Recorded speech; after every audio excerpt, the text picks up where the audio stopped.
This thing was loud.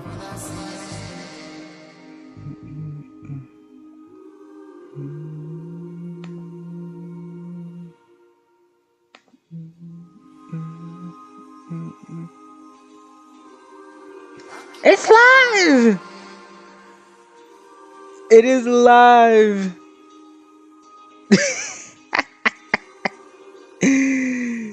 I got it. I got it! Somebody said in the chat, Raw is boring. It is. It sucks. The show sucks. The show absolutely blows. It sucks. Raw is boring. It is. Hey Blake, how you doing, bro? How you doing? I finally got OBS to work. I got it to work. That's amazing. Let's see who showed it to the stream now. Let's see. It's a nice little chill thing I'm gonna do. I'm gonna load this down in the background because I know you're gonna get annoying hearing this. Alright. Oh yeah, well, I know my channel doesn't suck. I know that. My Raws never suck. It worked. I'm so surprised it actually worked. That's amazing. I ain't change this thumbnail though. I might put something funny as a thumbnail like I did last time. Put something funny as a thumbnail. Oh man. Well, how y'all doing? How y'all doing, man? WWE is doing something like they always do. I have Raw in the background like I always do. And I figured I could just come on here and and show y'all what's going on with this show. Oh my god, this show sucks. This show sucks. Like legit. Monday Night Raw sucks. Like I don't even know anymore, bro. I don't even know. Oh my god. Wait. What's the Discord say? Hold on, let me see what the Discord say. Oh my god. Gresh turned the show off. Oh my god. He turned it off. Oh my god. Yo, if y'all have not gotten to this Discord, please go get into the Discord. This Discord is amazing. I love this Discord. Okay, let me see what this is. My Discord's quiet like it always is. My Discord is never active anymore. Like it's pretty much quiet. I barely go in there anyway. I have so many Discords now. I just have them. Anyways, ladies and gentlemen, as you see from the title of this lovely stream, if I can find what I was looking for, what am I doing? Not that. I need to pull up the chat. I don't need to do. I have the chat pulled up. Where's my link? Oh, yeah, I know what I was doing. I know what I was doing. I forgot what I was doing. That's lovely. Lovely. We're going to be talking about month 1 of CTP season 7. Now, you lovely people, I lost the podcast I did on this. So I did a whole podcast on this. I recorded the entire thing. I literally had the entire show. Like it had the entire thing. I had all the music edited in there. It had some bangers in there, but the entire thing got corrupted in it, and I'm really really sad about it.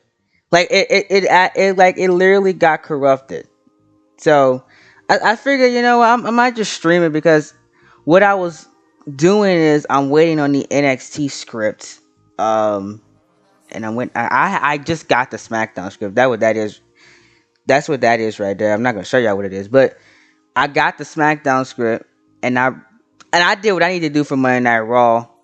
So I was like, you know, I'm gonna make a little podcast. I spent 2 hours on it, and it died in less than 30 minutes.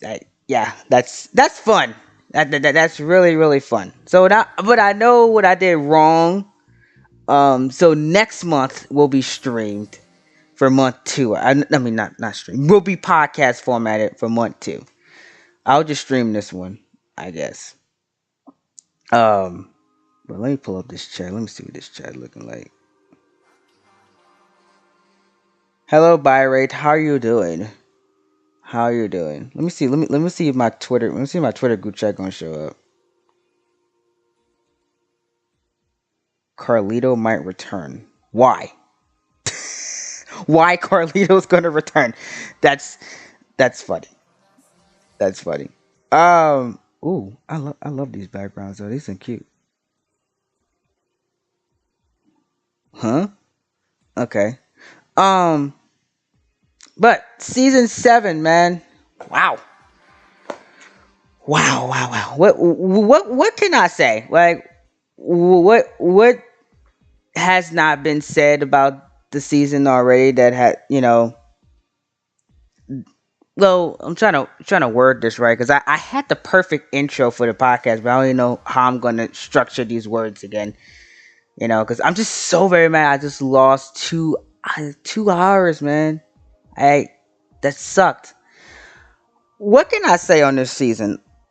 Um, I guess you can say that this is probably probably some of the best quality we've had all well all series because of the decisions I made, and I don't regret any of the decisions I made. I think that the decisions I made with into the direction that we went into was absolutely perfect. And how, we broke everything up and pretty much assigned bookers and stuff like that was the best decision that I've ever made. The reason why I say that because yes, season 6 was great, but it had its issues. I kept telling people that, yeah, I was kind of like struggling some weeks to get some ideas going and stuff like that in season 6. And it was probably because of the live stream format, and that I just was kind of getting tired of it. And I'm so very glad we moved to premieres, and I'm so glad we moved to edited stuff. And I'm so glad I got this nice fancy laptop right here. um it was probably the best purchase I've ever made for this channel. And I'm glad I got it. um but season 7, from top to bottom, has been pretty amazing for all three brands. And I got to give the credit to the idea of breaking it up.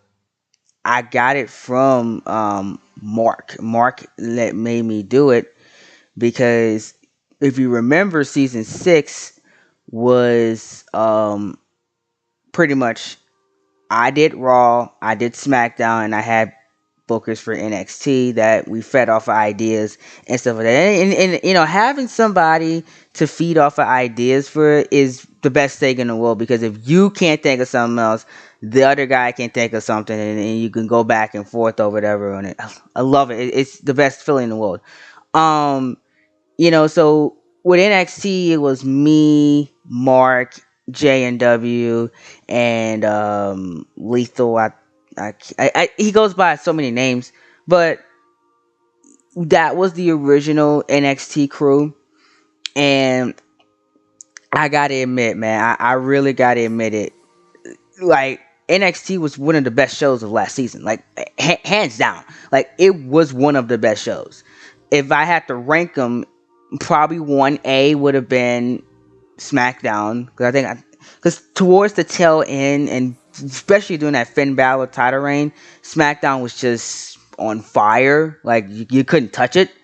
And NXT was right behind it. Like, NXT, like, even though it just came back, and I pretty much abandoned it because I told the story multiple times. If you want to hear the beginnings of this, I can tell you guys to go to this video, go to this channel right here. I gotta pull it up. Let me see it. I gotta find this channel. If you really want to know like like the beginnings of like CTP and stuff like that, there was a JNW versus the world I did with Mr. JNW about, I think it was like 3 months ago. I gotta find it. I gotta find it. Nope, it was. I think I went after Gabe. Where I gotta find it. There's a JNW versus the world. If I can, where is it at? I can't find the JNW one. Not, not since I'm looking for it. I can't find it. Let me see. 2 months ago. It was. I think it was. No, not 4 months ago. Wait, was I before Gabe? No, because he did conquer all. Yeah, there I am. There it is. About 9 months ago, there was a video I did with JNW Boss where I talked about the beginnings and origins of CTP, and we had a nice Q&A on that video. So if you really want to know the origins of Cold Train Productions, I would go watch that video. Like, that's the best video to watch. It was an hour. It's only like an hour and 12 minutes. You can put it on while you're riding in the car or whatever. You know, so I know some of y'all got school tomorrow for some reason.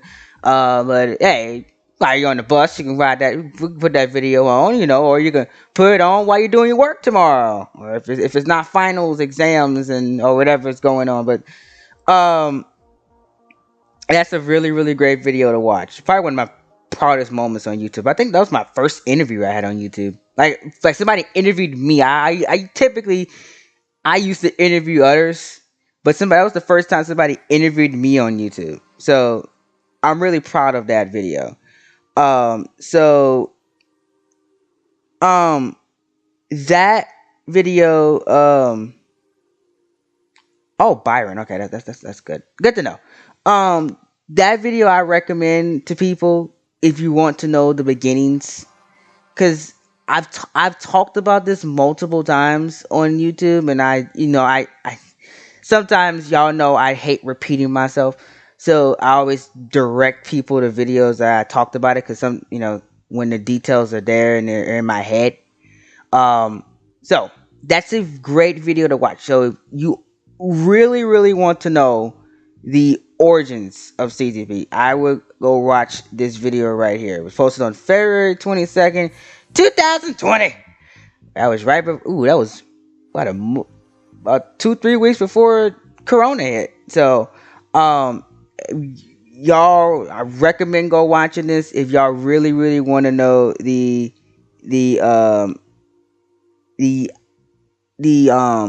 origins and the beginnings of CTP. So that's a pretty great video to go watch.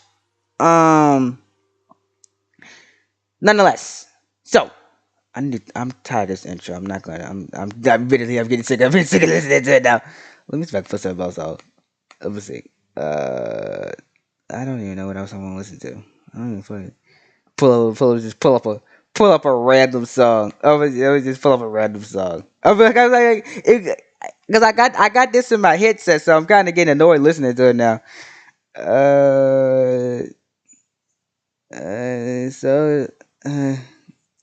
What's it called? I forgot what it's called. The WrestleMania theme song. I forgot what's it called. Let me see. Wait, I got it. Okay, I couldn't think of it at one point. There we go. I couldn't think of the WrestleMania theme for a second. I was like, well, I had to think about it. Like, what is this called? Oh, I forgot. It's not monetized. I forgot. I didn't monetize this. I forgot. I love the song Anyway, so that's a video I recommend you guys watch if you're interested. Now, season 7. Woo!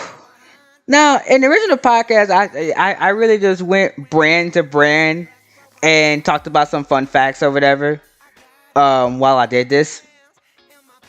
And I want to talk about like one story about one brand, and I want y'all feedback on this. Like, so I want y'all to tell me if was I right in my assumption.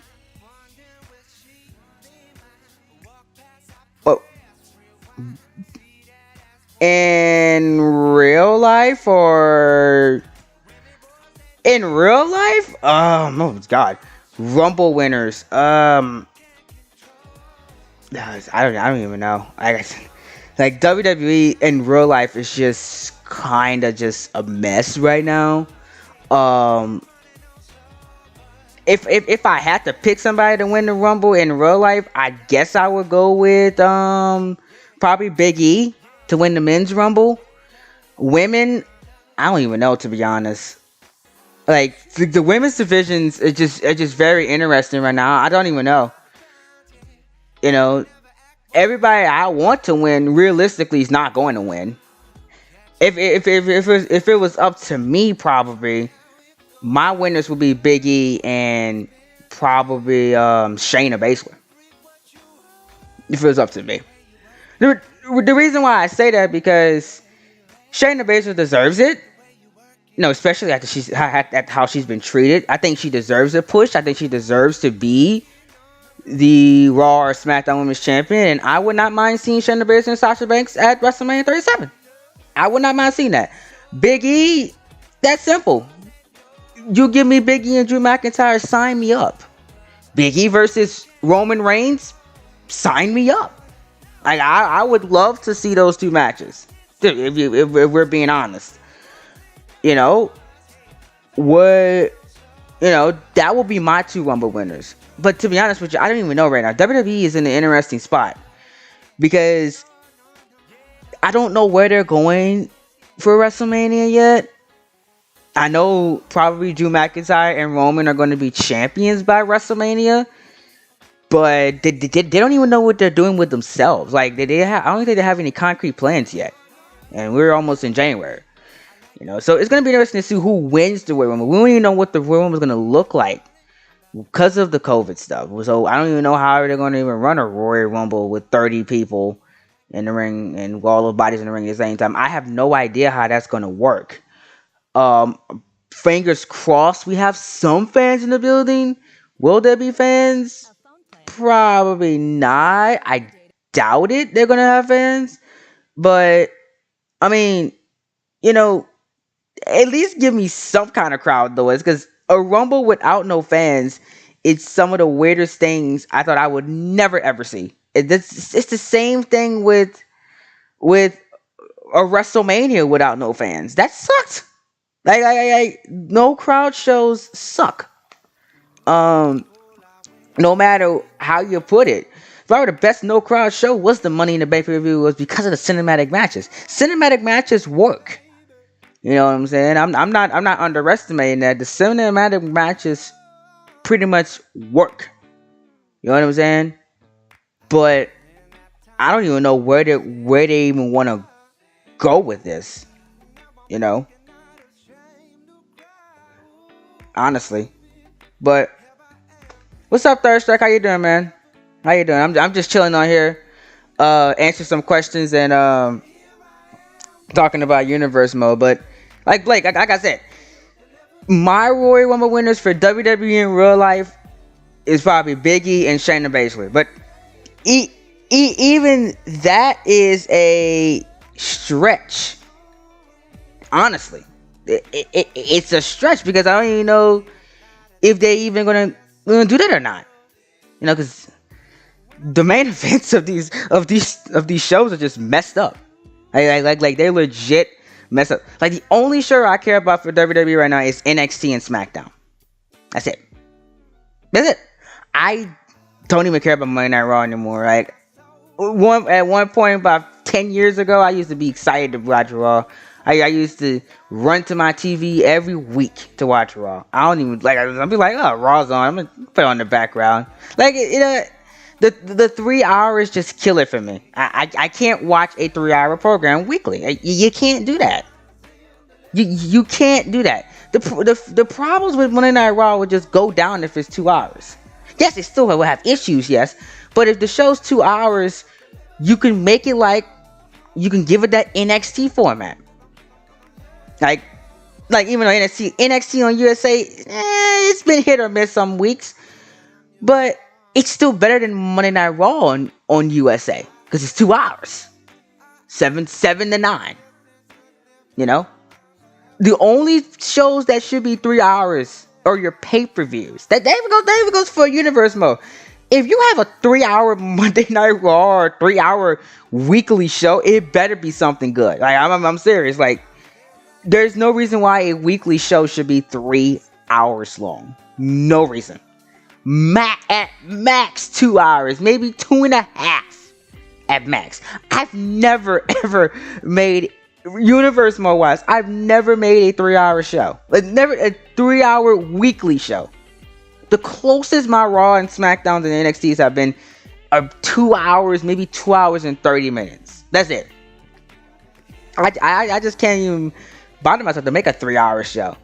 I wouldn't even let you sit there for 3.5 hours and watch a Monday Night Raw for me. There's no way. No, that's too much. That's too much. If it's me, Monday Night Raw would be 2 hours. That's it. 2 hours. It will be a 2 hour program. If it's me, it'll be 2 hours. I will cut down on the thriller. I will make it darker. I will make it edgier. And I'll just tell stories. A thing that some people can't do for some reason. I don't even know why you can't tell a story. It's a lost art in wrestling. It's not all about flips and tricks and yes, that is important. But if you don't care about it, then why would you do it? You get what I mean? Look, a lost art in wrestling has been storytelling. You know? So that's what I would do with Monday Night Raw. My first order of business would just take the 3rd hour away. I don't care how much money we make. You can make double the profits if you hit key demos. Fox is paying you $1 billion. You can't take a hit from losing $20 million from the 3rd hour when you can easily make that up by increasing your viewership back to 2.3 or 2.5 million viewers. You can make up that money that you're losing from the 3rd hour by increasing your viewers weekly. That means more ads get played to more people, which means you get paid more money. You know? And then you can survive off that by asking for more money in the TV deal. Because USA will pay you more money if you have more viewers. It's not that hard. So the third hour excuse doesn't cut it for me. Fox literally paid you $1 billion for SmackDown. Come on, man. All you have to do is just negotiate that with USA and NBC Universal. I'm pretty sure they're going to pay you that money because you give them the majority of their content. So the 3rd hour excuse just doesn't cut it for me at all. But yeah, Blake, see, now you got me in a third conversation about Monday Night Raw and we're going off topic again.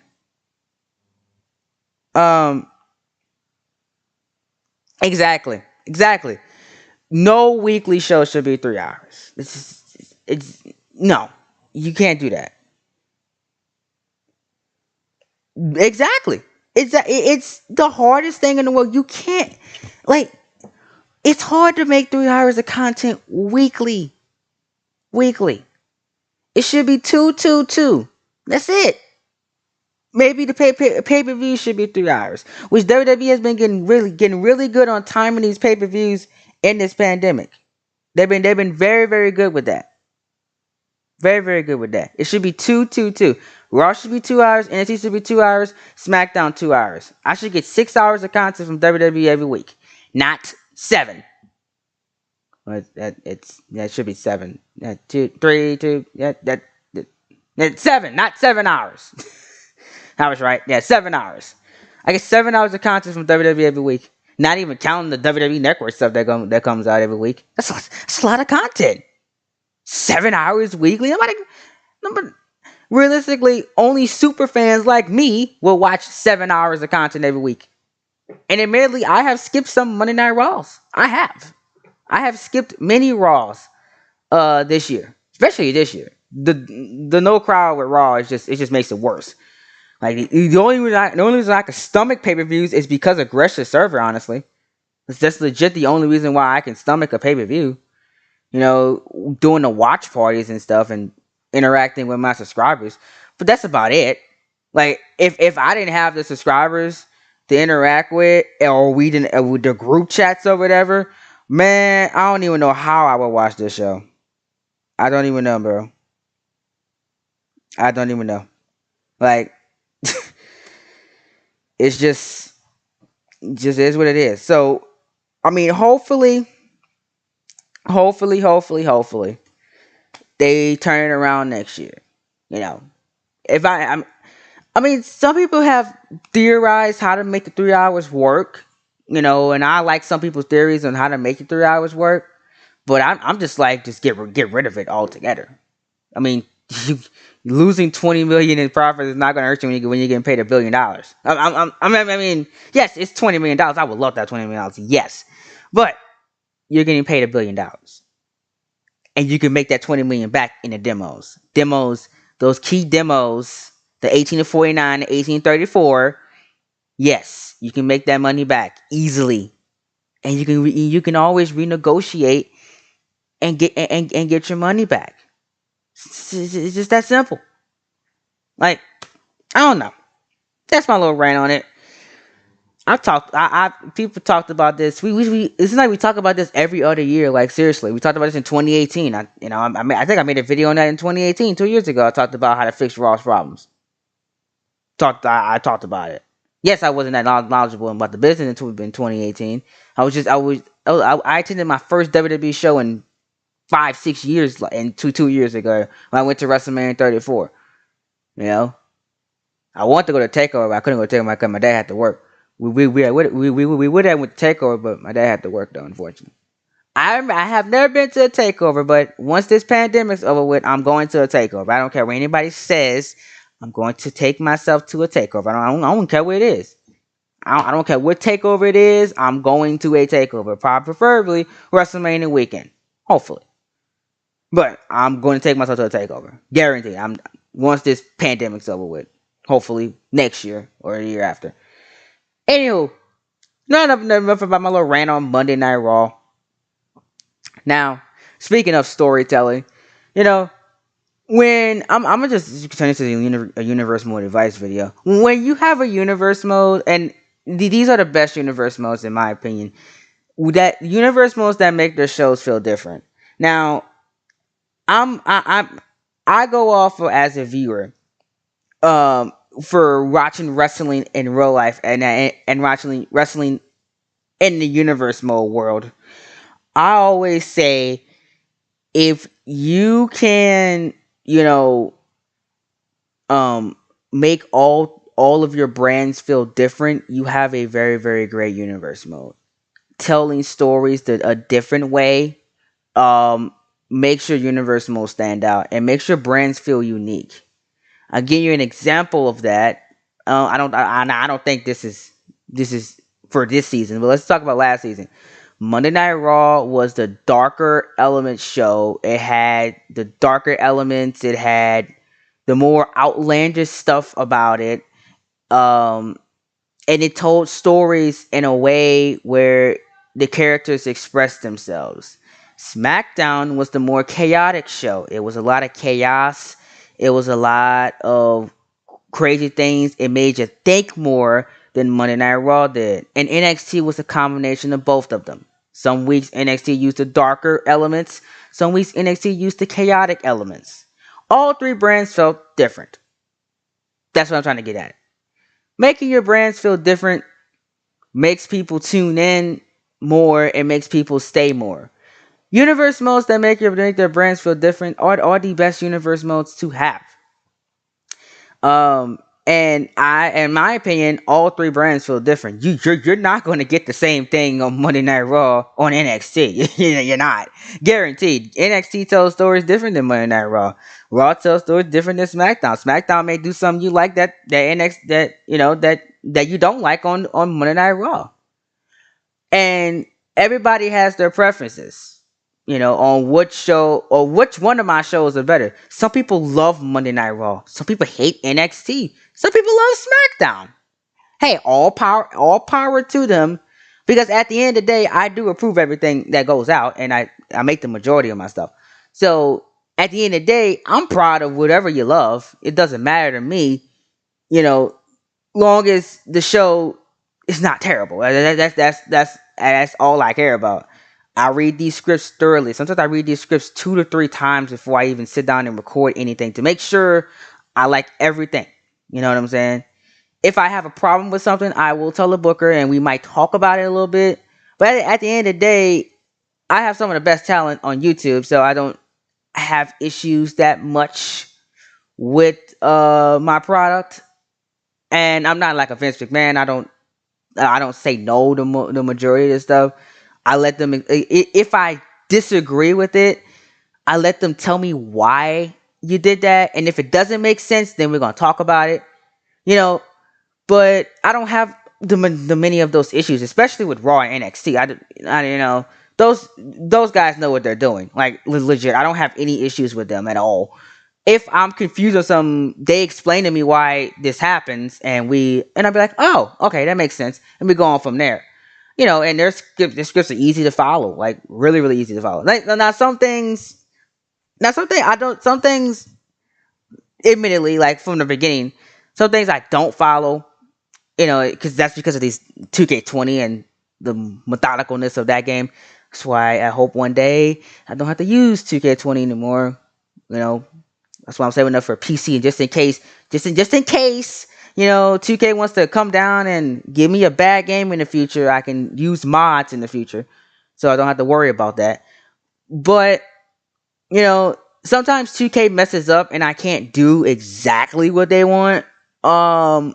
On the script, but I try my best to follow everything. I might change some things if the game doesn't allow me. Like I know, like you guys know that SmackDown announced the 8-woman battle royal, and there's a certain thing that in the script they want to happen. This is going to be played in 2K20. You guys know the problems with 2K20. So if that certain thing doesn't happen exactly, I already have a plan to improvise it so we can get the outcome that we need. Now some things might be improvised because of the games that I'm using. I'm using the game that's 2 years old, and I'm using the game that's barely a year old but has issues. So let that sink in. But typically, I don't have issues with most of the time. I don't have issues with these shows. Preferably the ones on Mondays and Wednesdays. Some like now SmackDown, I have to, really drill in, and I have to really sit down and talk with the booker on SmackDown because yes, we have different booking styles, and he has a different way of telling stories than I do. So we kind of go back and forth a bit, but at the end of the day, when I'm looking at the end result, it's worth it sitting there talking for 20 minutes about why this is going to happen. Like for example, let me give you an example. When I'm trying to see what I'm trying to think about an example I had. One of the examples I had was when I had I'm trying to think about what Backlash. Like now I can tell y'all this because spoiler alert, if you have not seen In Your House, Vengeance, or Backlash, click off this video right now. Don't watch this video. There will be spoilers in this video. I'm warning you right now. If you have not seen In Your House, Vengeance, or Backlash, click off this video right now. I'm spoiler alert. I will be talking about some behind the scenes things. That was what was the original podcast was before my video got corrupted and I lost all my audio that I spent 2 hours on. I still mad about that, but I'm warning you right now. And I'm sorry for not. And I don't even know what's going on in the chat. Honestly, I don't know why my phone's not pulling the chat up. Let me see. Hey Tyler, hey Thirstrike, hey Cam. So spoiler alert, if you have not watched any of these shows. Now, Backlash. There was a decision that I did not like. And we spent 3 days going back and forth on it. I want y'all to guess what it is. I mean, I'm gonna give y'all 10 seconds. I'm gonna give y'all 10 seconds to guess. But we went back and forth on this decision. Like, I did not want this to end this way, and we spent 3 days arguing back and forth on it. But at the end of the day, I got the decision I wanted, and I think it benefited at the end of the day.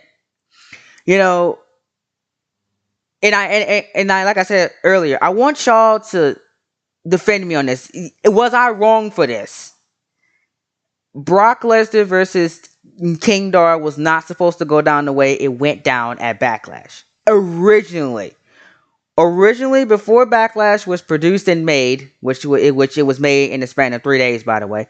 I think it took me 3 days to make it. 3 days to make it, a day to edit. So a 4-day project. When Backlash was, before I even sat down and recorded everything for Backlash, like, this was at the time I was kind of frustrated with SmackDown. Like, I didn't understand like what was going on at the time. So before I even made that show, like I said, like, okay, we have to get this together. So that's why I went so hard on that show, and probably why it was so good. But there was a decision. So now tell me if I'm wrong on this. I want to hear y'all honestly. Like, I'm going to say it. Brock Lesnar was supposed to beat King Dar. I'm gonna let that sit for a second. Brock Lesnar was supposed to beat King Dar.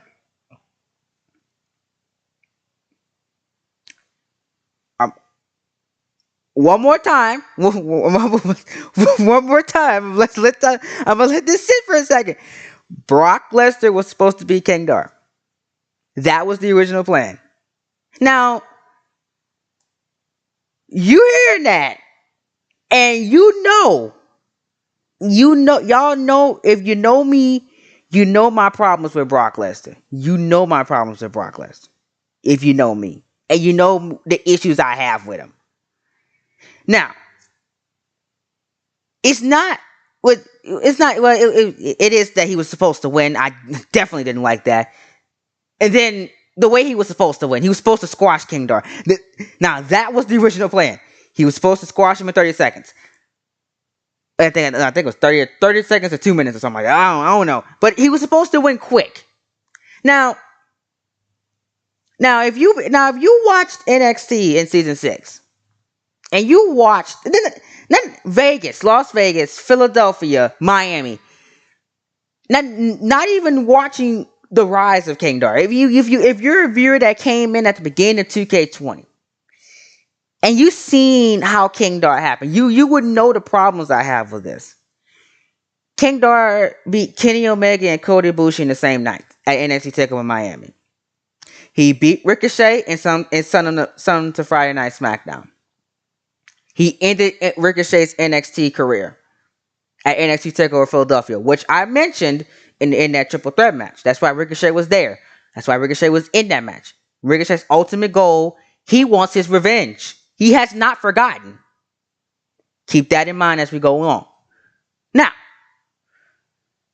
so King Dar was supposed to lose to Brock Lesnar, who, number one, I completely neglected last season. I didn't know what I wanted to do with him. Like, when I used him, he put over guys. Like, he mainly just put over people. Like, because I didn't want him in as a world champion because I was focusing on the younger talent. And I was trying to get some people over. Now you say that, oh, that's criticism because you had Batista at the WWE champion. Now, that was just for shock value, and I had to book myself out of a corner. That's why Batista won that belt, and that's why he held that belt for so long. The reason why he held the belt for so long because he just got over. Right? I mean, everybody just hated him. So I just kept the gravy train rolling until the Royal Rumble, and that's when he lost it. Like, so you'd be like, well, you had Batista as WWE champ. I know I did. I know I did. I know. So, because you told that you're younger telling the thing on the way. But Brock Lesnar was on Raw at first, and I did not want him beating Velveteen Dream. I'm sorry. That was not going to happen. I'm sorry. No, Velveteen Dream was way too hot, at that point. That was not happening. So my issue with it is, Lesnar winning was a problem, but the way he was going to win, no, I'm not having that. You're not squashing the guy that went toe to toe with Kenny freaking Omega, in a fatal 4-way match and beat him and Cody Bushi in the same night. No. You're not squashing him. You're not squashing the guy that has had the best match of season 6. You're not squashing the guy that I worked hard to get over. No. It's just not going to happen. Hold on.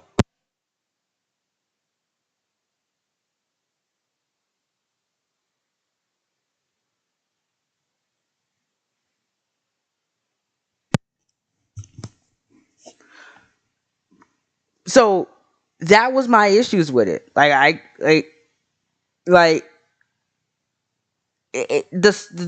squash just really bothered me. And then Lester winning, because I like, some people might say this is a bad idea to do, but my series is continuation. So whatever you did last season, I bring up. Brock Lesnar lost to Batista in dominant fashion. Batista just manhandled him at WrestleMania Las Vegas. Lesnar lost. Yes, you can argue, well, Brock Lesnar won the gauntlet match. But he didn't do that much to win the gauntlet match. He came in at the end, that's a surprise, and did 1 at 5, and he did Brock Lesnar and just walked off. Okay, so that's supposed to beat a guy that has not lost a single a guy that didn't lose a single takeover when he was down in NXT. That's supposed to be a guy that was undefeated on pay-per-view at that point. No, it's not enough. Not enough. And if you're gonna beat a guy like that, you need a compelling story. You need a compelling story. You need to really be there for a reason. You know. Sorry, Lester, but you didn't have any ties with King Dar to pretty much say you're liable to beat him. In my honest opinion. Like, you know. Wait. It took you 2 weeks? Wow.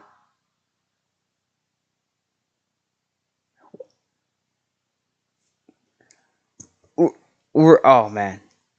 What? Well, yeah. I mean, yes. I understand. I understand.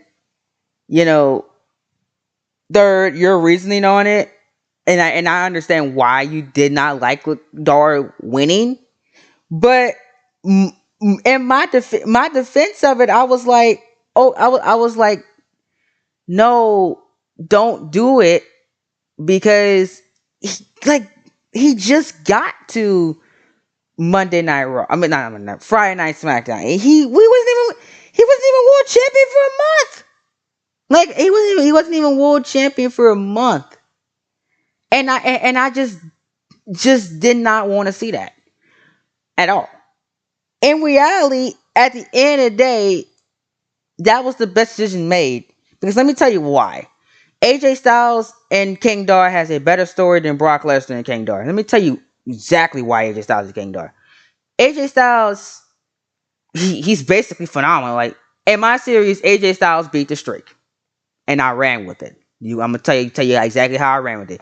He beat the Undertaker's undefeated streak. He's the one in 23-1. I bring it up every single time he comes out, so I can just so y'all don't forget it. He beat the streak. After he beat the streak, he won the WWE Championship 3 times. He won the world title 2 times. He's a two-time Intercontinental Champion, 2-time United States Champion, 3-time Tag Team Champion. He won the United Kingdom Championship. He's even a European Champion. AJ Styles has won every single belt on Raw and SmackDown, except But yeah, he's won every single belt on SmackDown. Except he's never been television champion yet. Because that's a new belt that just came in. Never won a television title. That's it. That's it. AJ Styles has won all the gold on the on no, not the main. I don't have the main roster anymore. On Raw and SmackDown, he's never won a single belt in NXT because he's never been to NXT. Never been to NXT. Now think about this. It's the Phenomenal One versus the Savior. AJ Styles versus King Dar. King Dar thinks that SmackDown is his yard. King Dar thinks that he's the savior of SmackDown. AJ Styles be like, hold on, sir. This is the house that he built. Because in the last 2 years that AJ Styles has been on SmackDown, some of this have been documented. He has held the Intercontinental and WWE Championship for the majority of his time here. You know, the only reason why he didn't win the title in 2K19 and majority of last season is pretty much because of Finn Balor. That was Finn Balor's season. That's why he didn't win the title pretty much last season. AJ Styles has held a championship in every season that he's been in, and he's been in every season of my universe mode since 2K16. Since season, oh, that's season 3 or 4. He's been here. He's held gold every single season. You get what I mean? Styles and Dar has a better story. It's a better story. Because now you're questioning, okay, AJ Styles gets this opportunity. What about CM Punk? CM Punk didn't want AJ Styles to get another championship? And that's why he cost him at WrestleMania in Las Vegas? Is he going to do it again? Is CM Punk going to show up? What's going on with that? What is CM Punk's motives? We have no idea what CM Punk attacked AJ Styles for. That's a question that still needs to be answered. Is this match going to even end the right way? You have those questions you have to answer. King Dar is fighting arguably the most accomplished star in this series history. Well, he is the most accomplished star in the series history. There's nobody even close to AJ Styles. Nobody has the resume that AJ Styles has in my series. Nobody. Not even close. He's the only person in this series. I'm gonna keep reinstating this because I'm not talking about real life. No, Brock Lesnar in my series lost the Undertaker at WrestleMania. He lost badly too. Taker beat the crap out of him, by the way. Yes, he did. Undertaker beat Brock Lesnar at WrestleMania. He got his 22nd victory. Then he won another WrestleMania. I think I did. What did I do? What did I do? John Cena or something like that. I think I did John Cena or something like that at WrestleMania, and he beat him. So he was 23-0. Undertaker and AJ Styles was title for streak. AJ Styles at the time he came into WWE. His first. Let me say something. The first night AJ Styles was in my series, he won the Intercontinental Championship. That's how much of a big deal he was. The first night, I remember I'll never forget. He debuted at the Royal Rumble. I never forget this. 2K16 debuted at the Royal Rumble. Came out, won the Intercontinental Championship. I think the Miz held the Open Challenge, something like that. Won the Intercontinental Championship. First night. Won the Intercontinental Championship. He held that title for about 6 months. After that, he dropped it. And he had a couple of feuds. Won his first WWE Championship about 3 or 4 months after that. He said, I remember when I set the feud up, he said, and I quote, he's phenomenal, but there's one thing that he's never done. And that is break a streak. And he said he always wanted to face The Undertaker in his career. And The Undertaker wanted that one last run at the WWE Championship, which he ultimately got 2 years later in my series. He always wanted to be at the WWE Championship. He wanted to be at the top of the WWE Championship. Always. So the match was just a perfect storm. Like, it was legit a perfect storm. Like, Undertaker versus AJ Styles, streak versus title. I mean, it wrote itself. AJ Styles beat him. So this match, the point I'm trying to make is this match with Dar feels like more of a big deal than Brock Lesnar did. The reason why I say this is because of how accomplished AJ Styles is, and if you feel if Dar wins this match, now okay, you really got to put some respect on his name, because now his run would be, and then now I would think, okay, all right, now we got to figure out who's going to beat him. He would have beat Brock, and he would have beat AJ Styles in his first 2 months on SmackDown. Now I wouldn't have an issue. Now I would not have an issue if you think about trying to do something with him. If he would have lost to Brock Lesnar at Backlash, you pretty much just kill all his NXT momentum. That was the issue I had, and that is why I rejected that booking decision. And I will stand firm on this.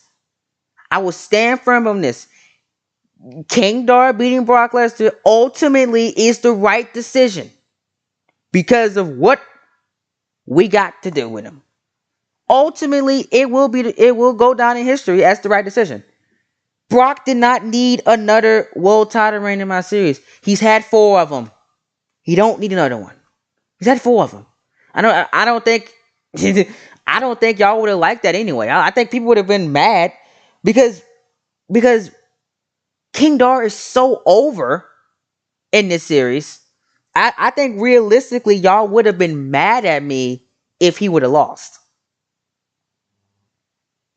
You know, it took Brock Lesnar, not losing in general. Like if he would have lost to Brock Lesnar, that would have been a problem. You know, it's not like Jay White, where Jay White is genuine heat. Jay White is done perfectly, which I'm going to talk about him in just a second. Jay White is a perfect example of how a heel is supposed to be. Take notes, people. Jay White is genuine. I genuinely can't stand the guy. I want him on my TV so he can get his behind whipped, but I genuinely can't stand him for good reason. For good reason. I can't stand him. So that is Jane Davis. Okay, boss. I'm checking it right now. So that is why I pretty much went with the decision I went with. Pretty much. So somebody asked me what I think the worst Raw booking decision is and NXT's. Okay, so that's a good question. Raw's worst booking decision. Shoot.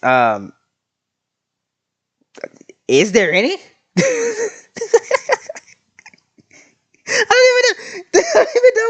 I don't even know. Is there any? I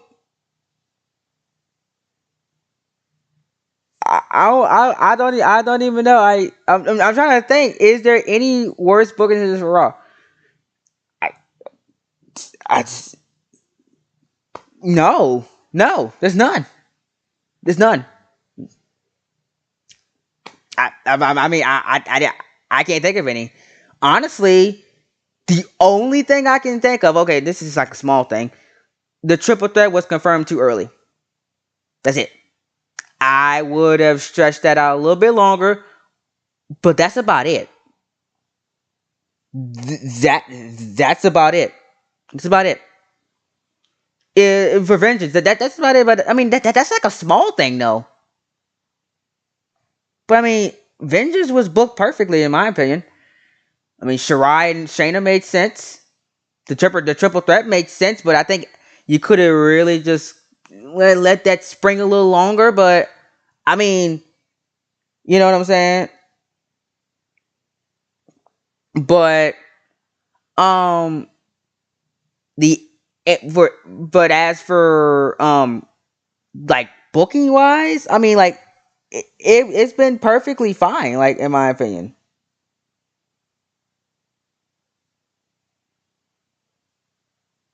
Um. Oh, jeez. I mean, I'm going to come back to Raw now. Okay, now in NXT, this is like a small, like a. I don't even know honestly. It's just so hard. Okay, NXT.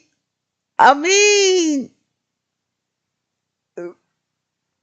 I guess maybe that. I guess like I don't even know. Like this is so hard. I don't even know. Jesus Christ. Jesus Christ. Oh God. I'm gonna come back to Raw. I'm gonna think about Raw. Okay, so I think. Well, I have one little gripe with NXT, but it's like again, it's something small though.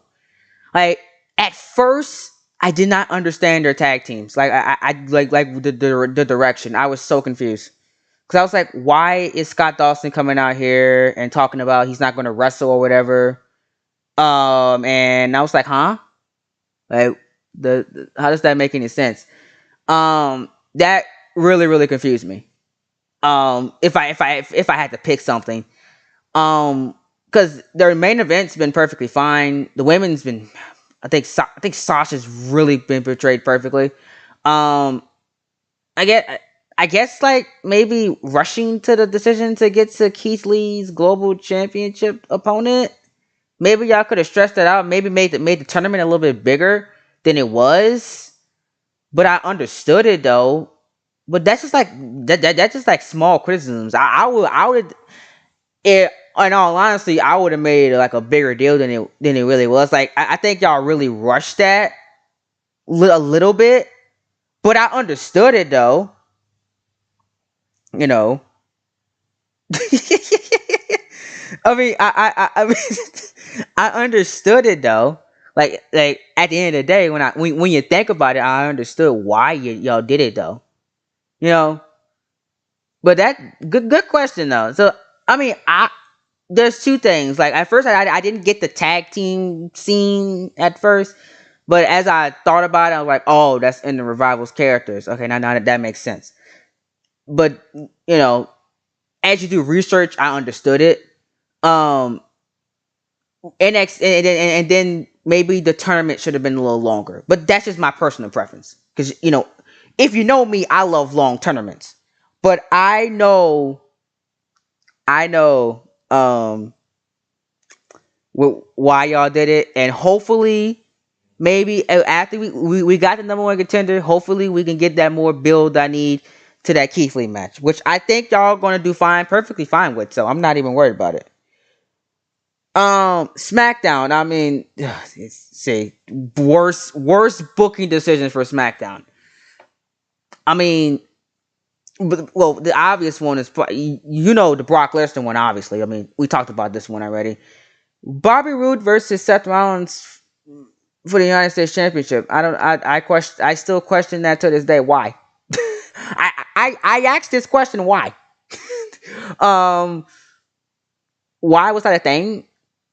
The Lacey Evans stuff with Ronda Rousey. I didn't like that. Like, okay, you had Lacey Evans and Ronda Rousey on free TV, and you were going to have that on the you were going to have that at Backlash at one point. No, I didn't like that. Um, let's see what else. What else I had a problem with? Yeah. Well, yeah. Brock Lesnar didn't win though. That's good. Thank goodness he didn't win. But yeah, I would have made issue if he would have won. But yeah, Lesnar didn't win. The match was great, by the way. Dar and Lester was freaking phenomenal. Probably my favorite match of the month, honestly. Besides probably my favorite SmackDown match of the month. In my opinion, you know, really, really, yeah. Some people like Superkick. I gotta admit, it was 50-50. Some people thought that Brock Lesnar was going to manhandle this guy, and some people was pulling for Dar. But I seen Dar by cheating. I seen Dar by pinfall by one person. But more people said Dar by cheating or Dar by countout because they didn't think that Lesnar was going to lose clean. So they said they thought somebody was going to come out like a CM Punk or somebody like that was gonna come out and maybe cause a DQ or something like that. But some people did say Dolph was gonna walk out, but they didn't think it was gonna be like the way it was. So I seen the comments though. Um, but yeah. So I mean, those are like a little criticisms that we fixed those though. We fixed the women's thing. So I'm not. So again, that was just the problem I had with it. But we fixed that at the end of the day. We fixed the Rollins and Rude stuff. We made it make sense at the end of the day. And I think at the end of the day, it, you know, did what we need to do. So I'm not really mad at it at the end, but I was just kind of confused. Why champion versus champion? The television championship wasn't even established yet. So I just, that kind of confused me. Oh, that's easy. Brian and Omega. I mean, easily Brian and Omega, best NXT match in the month.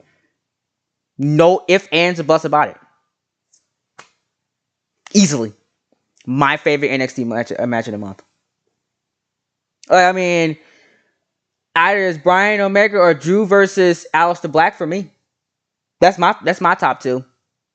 That's my top two. Maybe one of the underrated ones. I forgot which one I did. The one with the one that all y'all like. It was that Bobby Lashley match. Everybody kept telling me that Bobby Lashley match was good.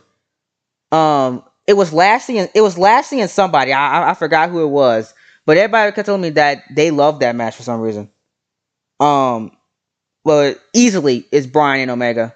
Like, it's not even close. That's probably the best match of the month. Period. Like,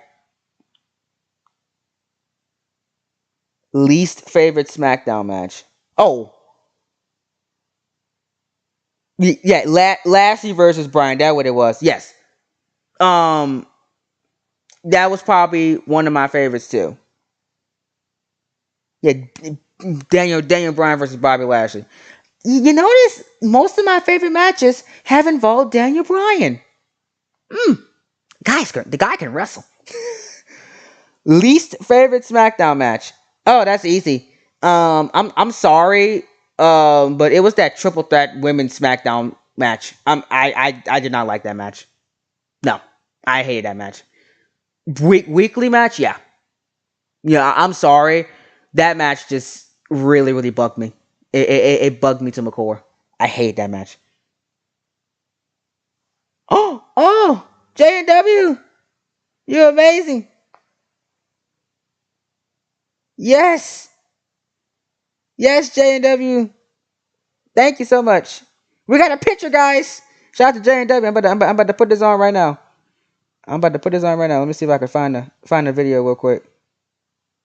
I'm about to put this on right now. Shout out to J&W for the thumbnail.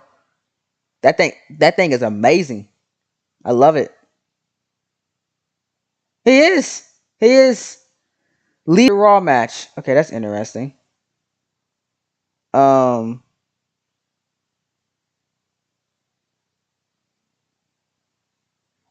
wait, I can put that on right now, right? You can stay here instead of your desktop. Oh, okay. Thank you. I appreciate that. Now I gotta go to. Hold on, I gotta go to Twitter. Wait. Let me see. Let me see. Oh, shout out to the Universe Mode group chat. Thank you. I appreciate that. Save image. No, that's not what I want to do. I know that's not what I want to do. Well, for some reason, my desktop sucks at saving photos. So I have to go to this dude who's not on Discord anymore. And I have to go here. Hold on. I don't know. My thing sucks at saving pictures. Hey, Twitter world, is yours truly. Somebody gonna get that. Somebody gonna get that joke later. Wait, what's going on? What's going on Twitter? Okay, that tweet blew up, or kinda. I made breakfast and I'm still thinking them cheese grits. Oh, oh, y'all is so wrong. Y'all is so wrong. Oh my god, Twitter is so funny. Yo, this is my timeline on Twitter. Every day. Every day. Oh my god. Oh god. Hey Eva Marie. How you doing, girl? Hey, how you doing, y'all? Y'all so wrong.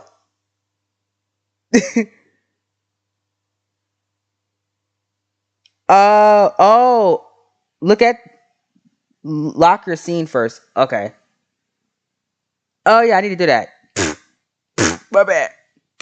Y'all so wrong. Okay, let me go to OBS real quick. Let me see. Uh Brian is literally okay, yeah. Lock your scene. Wait, let me see. I don't even know what this thing is. JW, help me! Wait, I'm trying to put the. I don't even know what's going. I don't know how to use OBS. I'm so confused. Wait, so I can put. Wait, image.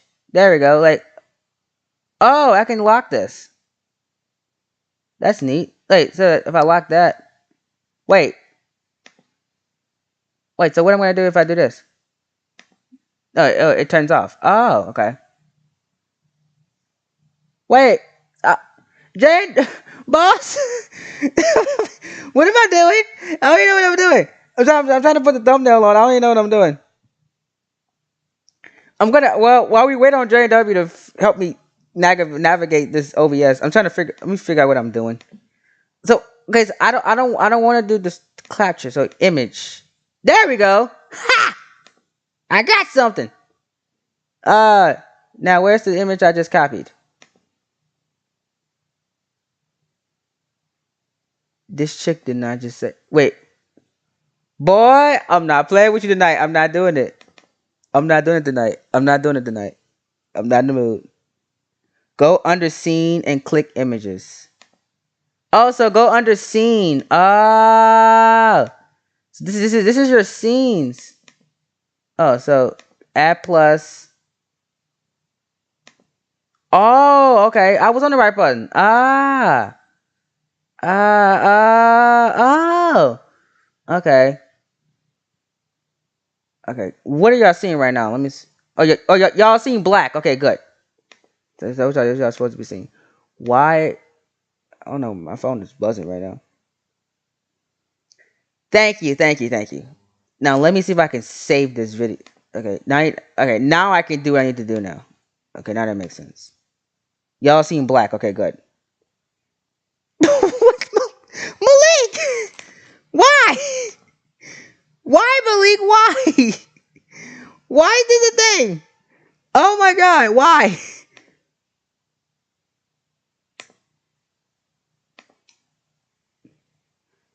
I don't think she knows it. I don't even know. Why? Bro, what is happening right now, dude? Okay, here we go.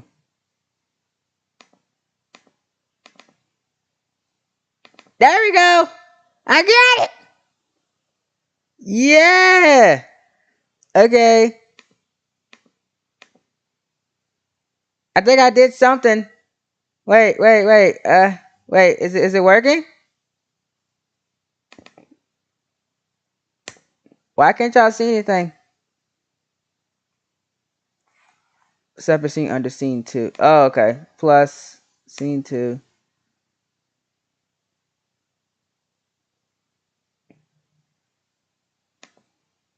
Bro.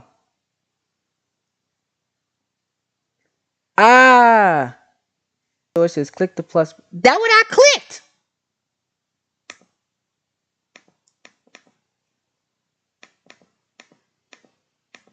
I clicked the plus button. Got the hold on, y'all. Hold on. Technical difficulties, ladies and gentlemen. You know, we always have them. You know, it happens every stream. I mean, hey, you know, can never have a cold stream without something going wrong. It's a meme at this point, to be honest. There we go. Jesus Christ. Doggone thing. My my dog. You did not just say that. Somebody tell me I didn't just see that, right? Okay, here we go.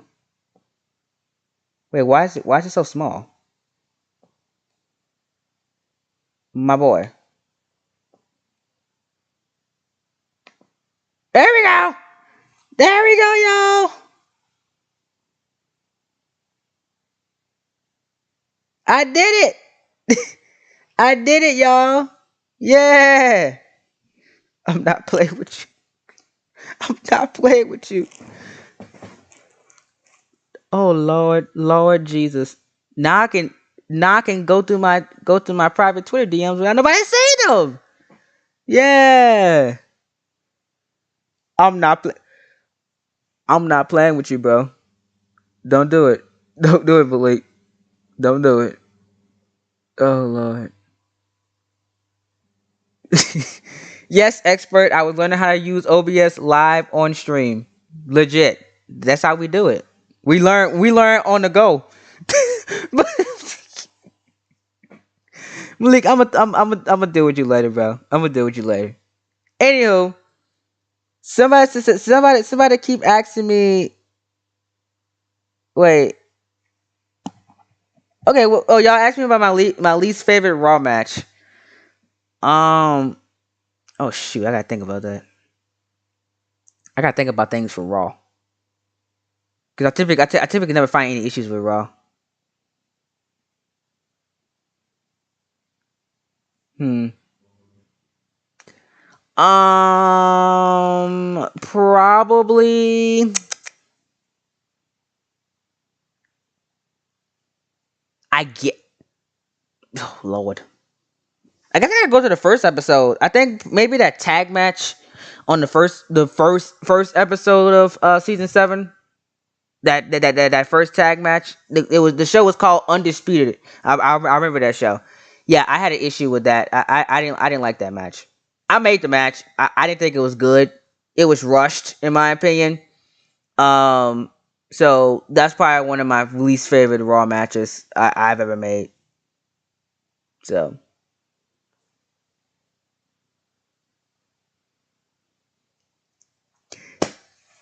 this ninja said, "Go back to."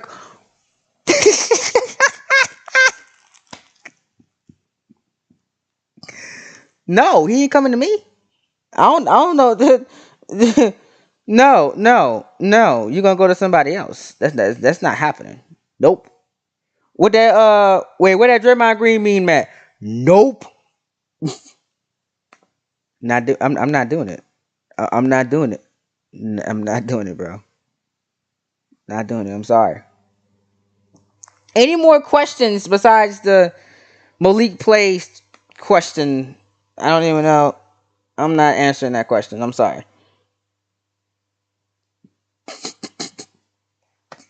Why? Why you keep sending them to other people, Tyler? I mean, hey,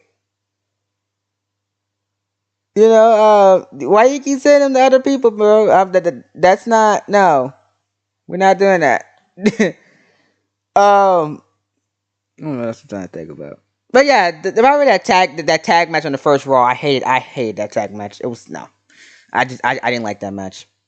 Probably because I don't know. I don't know why that match just was terrible. It was probably the worst Raw match of the season so far. That match was horrible. Honestly, honestly, I hate that match. That's probably that's my least favorite um Raw match. If we're gonna be fair, my least favorite NXT match, if I have to be fair, probably comes on the first episode too. Honestly. It was those first episodes just really was not. I just wasn't fond of. At first, I was just learning to roast the film more, and it was bothering me, and it was bothering my production. Honestly, I was getting used to everything. So yeah, I just didn't wasn't fond of that match, to be honest. What vibes? What vibes? You know what? I'm about to just put me some music on because you gonna make me I'm not no. You what vibes you on, my guy? That's not that is not how you is, my guy. I'm about to put me some Miles Morales song. Cause why not? This video's not monetized anyway, so screw it. Hey, one day I'm gonna get recognized by the Miles Morales actor for Spider-Man Miles Morales. It will be the greatest day of all time. Cause he knows. He knows. One day he will recognize the train. One day. One day will happen.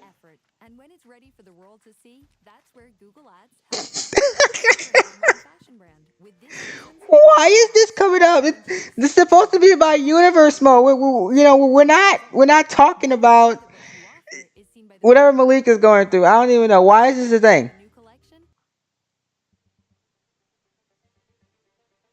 I don't even know why this a thing is.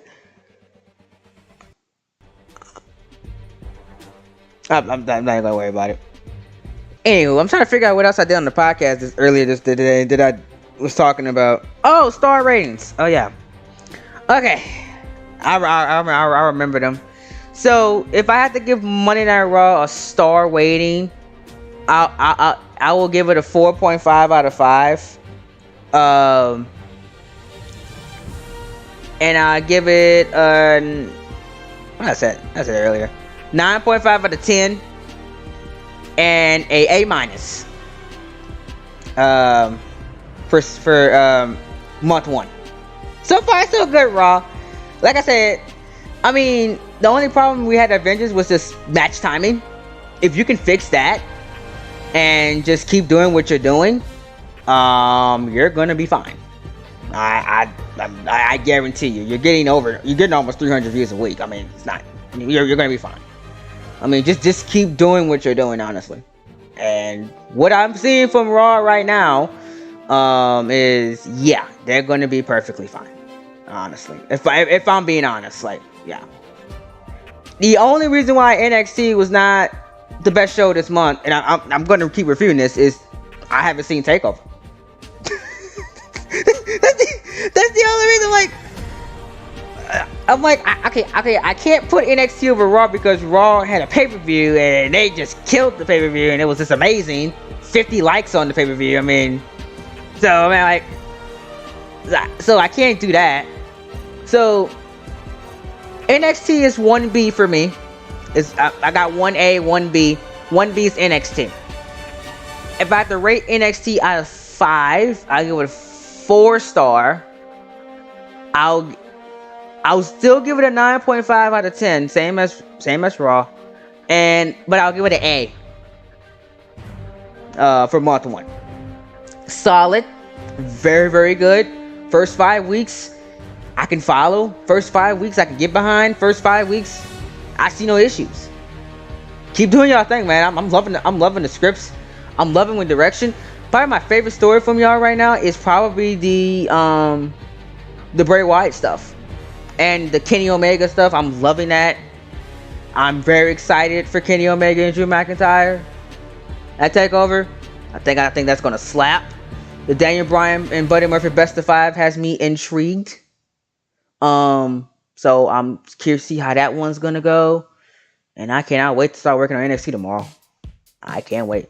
I'm so excited, man. Like I think that the script's almost done, so I'm really, really excited to dive deep in that tomorrow. Yeah, if I had to give it, yeah, that's my ratings on it. 4, 9.5, and an A. Now SmackDown. Now, I know SmackDown got up to a rocky start. Admittedly, it did. For weekly wise. But I think what saved this month for SmackDown, in my honest opinion, was the last 2 shows. Not the show, the Go Home show. That Go Home show was horrible. If I'm being honest with you. And yes, that was a show that was booked by me. It was bad. I was really, really rusty. Admittedly, I was rusty. But if I had to give it out of 5, I 3.5 out of 5. Admittedly, because like this week's show was the best show of season 7. No if, answer, buts about it. Freaking amazing. If you haven't watched it, go watch it. 3.5 out of 5. I would say out of 10, I would give it a 7.5 out of 10 and a B plus. It's now, if you admit that and compare it to the others, that's not far off from NXT and Raw at all. If you can fix the little issues I had with the shows, I think you're gonna be fine. I think you're gonna be fine. I mean, look at Backlash. Backlash was great. I mean, just keep giving me Backlash like shows. You know, well, not every week, but I mean, like, give me some quality storytelling, give me some matches that I can get behind, and you guys are gonna be perfectly fine. I'm like, you know, it's not gonna be the end of the world, honestly. You're gonna be fine. So that's my ratings, like, for this month. Best show of the month, probably, well, since Raw did better in ratings, but right in the ratings I just did, Raw, best show of the month. Second best show of the month, NXT. SmackDown's third. Honestly, if I had to go honestly like that. And like I said, the only reason why I didn't put NXT over Raw is because I haven't seen Takeover yet. The only reason, and I think Vengeance was the nail in the coffin that really gave me say, yeah, Raw's the best show right now. Honestly, but NXT had the matches of the month. Period. Daniel Bryan versus Kenny Omega was match of the month. Feud of the month probably has to go to the Triple Threat WWE title match. That's feud of the month for me. You know, show of the month, like the best weekly show of the month. They had the overall best, like, from top to bottom was freaking that 2-hour Monday Night Raw. That 2-hour Monday Night Raw was just fantastic. Best Raw of the month. Period. But that's about it. You know, and no knock on everybody involved. Like, this was really hard to do. Like, it took me days to figure this out. Like, I had to go back and watch a lot of stuff to decide on these ratings and decide on what I think was the best and all that stuff like that. You know, this took a lot to do. So it's no knock on anybody involved at all. You know what I'm saying? This month was really, really a new challenge for everybody involved. Admittedly, myself included. I've never ran a structure like this for the universe mode in general. So this was a challenge. Then to include that we ran all of this with one of the most stressful semesters I've ever had of high school, and still was able to produce talent. And at the end of the day, I still ended up passing all my classes, which is a knock in himself, because this semester was just absolutely stressful for me personally. I went through a lot personally. So yeah. So but we still was able to get out a month of television. We were still able to get out 2 pay-per-views, even with all the stuff I went through. So that's just a testament in himself of you. So let me know what y'all think in the chat. Besides Bookers can't answer this. Bookers cannot answer this.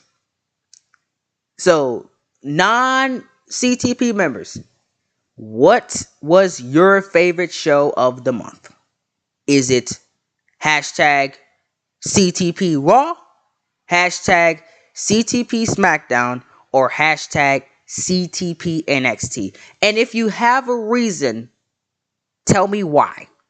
I want to know why you think the show that one is the show.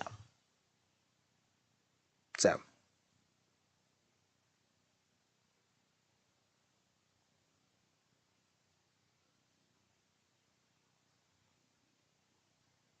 I got a lot of ones.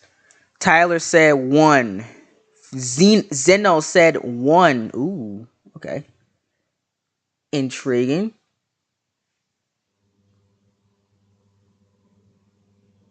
Oh, I need to answer that question. Um,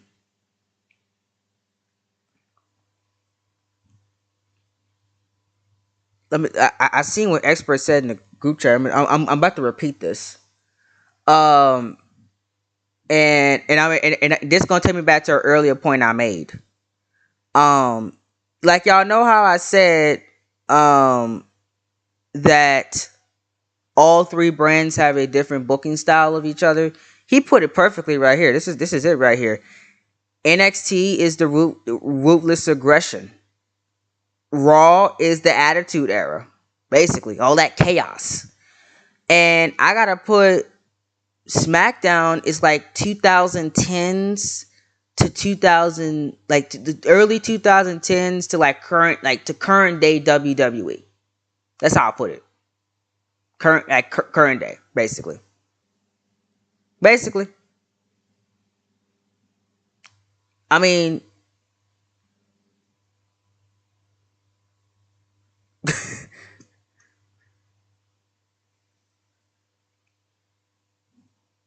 that's that's how I would put it.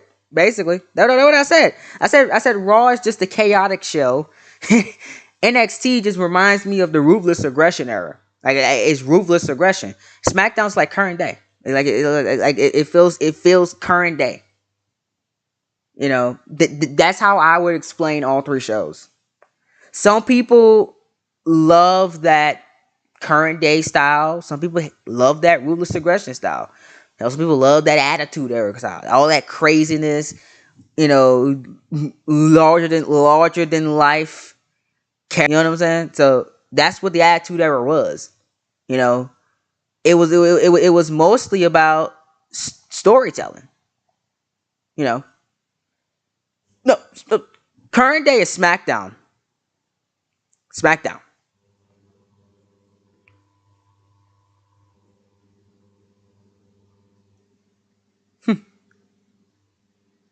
I mean, that's pretty much what it is. Current day is SmackDown. I mean, it reminds me of SmackDown. I can get that vibe from 2016 SmackDown. That's what it reminds me. 2016 to or 2018 SmackDown. That's what SmackDown and CTP reminds me. You know what I'm saying? That's what. That's my opinion on it. Yes, I do. Your call will actually debut very soon, Zeno. I actually got them downloaded it.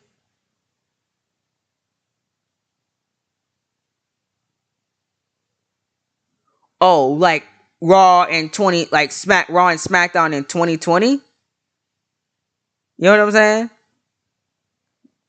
Like what kind of Raw? Like the Raw and SmackDown in 2020? Um, Let me see. I'm trying to think. That's a good question. Good question. It reminds me of both. Admittedly, both of them, in my opinion. That what I would say. It's both for me. You know, parts of it has 2020 SmackDown with the main event scene. How it's structured a bit, but you do have a little bit of Raw, which like I said, you kind of fixed towards the end, but at the beginning, like you had like questionable things happen, like because the problem with me with in 2020 Raw is you know it something with 2020 Raw I just don't get it just doesn't make any sense sometimes. Like they just do stuff on the fly that I hate, and it's lame. Like sometimes current day Raw is lame, to be honest. You know, but it's a mix for me. CTP SmackDown mostly reminds me of 2020 SmackDown, mostly. but you do have some elements of 2020 Raw, but they're slowly fading away from what I'm reading and from what I'm seeing. Yeah,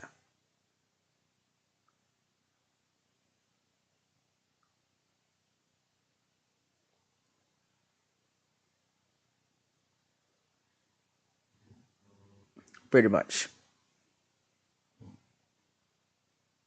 Malik, I know he's talking about WWE 2020 Raw because SmackDown does not feel like CTP Raw at all, at all. I'm sorry. This I didn't I just say that CTP Raw reminds me of the Attitude Era with all the chaos? SmackDown does not CTP SmackDown does not feel like the Attitude Era. It feels like 2016, 2018, and 2020 Raw. 2020 WWE. That current day style of WWE booking. Well, no, I was out. He asked me, does SmackDown feel like current day Raw or SmackDown? Current day Raw or SmackDown is 2020 Raw or 2020 SmackDown. That's what he asked me. And I told him it's a mixture of both. He never said it feels like because it doesn't at all. That's not a bad thing sometimes, because some people don't like that chaotic style of the Attitude Era. Some people don't like the Attitude Era. Personally, I prefer ruthless aggression over Attitude Era.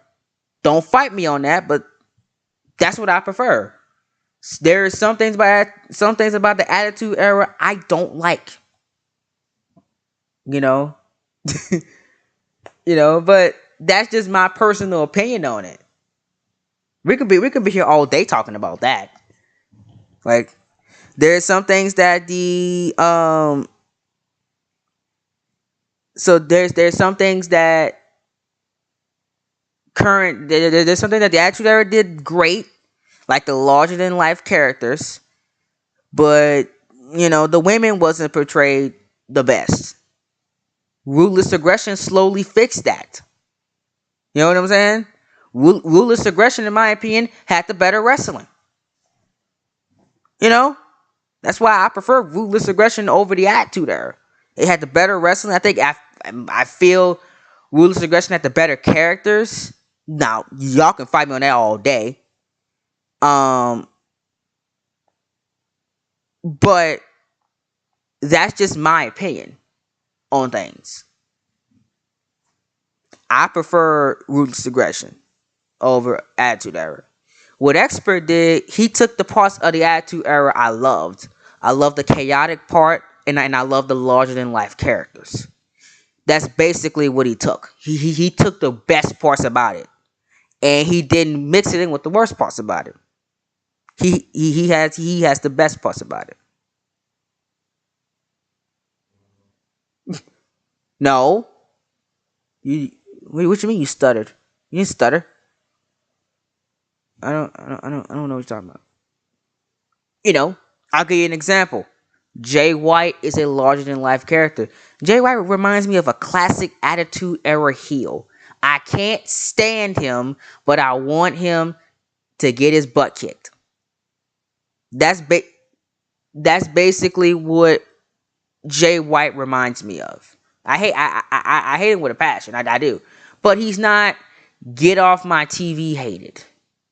Like sometimes that's how I feel about Charlotte Flair in real life. Sometimes I just want her to go. Not is she like that right now? No, I actually missed Charlotte Flair on in real life WWE TV, and I was happy to see her back last night. I was pretty happy about it. Some people didn't like it, but I was happy about it because I actually missed her a bit while she was gone. Not right now. She's not get off my TV worthy. She's pretty fine where she's at. But basically, like Jay White is just reminds me of a guy that I just wanted to see get his butt kicked. Like this is legit. I just want somebody to just kick him in the face. Like he's just that arrogant heel. That everybody wants to see getting beat up, but every time he finds some way to win or get out of something. That's legit what Triple H was. Triple H in his prime, basically. Before he had, oh my God, before the worst parts of Triple H came in with the burials and stuff. But I don't think Jay White's going to have that in his character. But, but he's going to have the best parts of Triple H, in my honest opinion. The best parts of Triple H from Triple H's early days, like early ruthless aggression days and stuff like that. But that's basically how I think all the shows feel, and I think that's a great thing because some people like different booking styles. It's just up to the viewer. I want to give you all the options that you want, and at the end of the day, you pick what you like. Long as all the brands are getting views, long as y'all are getting likes, and long as people don't say the shows suck, I don't have an issue with whatever y'all putting out. When some people tell me the show sucks and I get comments, this is bad and stuff like that, and like it's not like troll comments or it's just like overwhelmingly people say, yeah, this show sucks. Then I might have to step in and say, okay, we gotta figure out what the problem is. But I haven't gotten that from non-bookers, so I don't see any issues with any of the shows right now. Some people love SmackDown, which is great. Some people love Raw, which is great. Some people adore NXT, which is great. That means we're doing our jobs. I mean, I'm doing my jobs on the production side of things, making sure this stuff gets edited properly, make sure we're good to go. We'll make sure the scripts are right. A lot goes on me because all these bookers do, they just write. It's up to me to, make sure everything is correct. You know what I'm saying? But that's just how everything goes. They have the toughest job. Cause they have to write. Then I have to read. I have to make sure I like everything and stuff like that. But then I have to make sure everything is correct. I have to make sure I follow the script thoroughly. I have to make sure it's edited properly. Make sure it flows right. It's a process. It's a process. I mostly switch to production mainly. It's up to me to produce all the shows and commentate them. I help.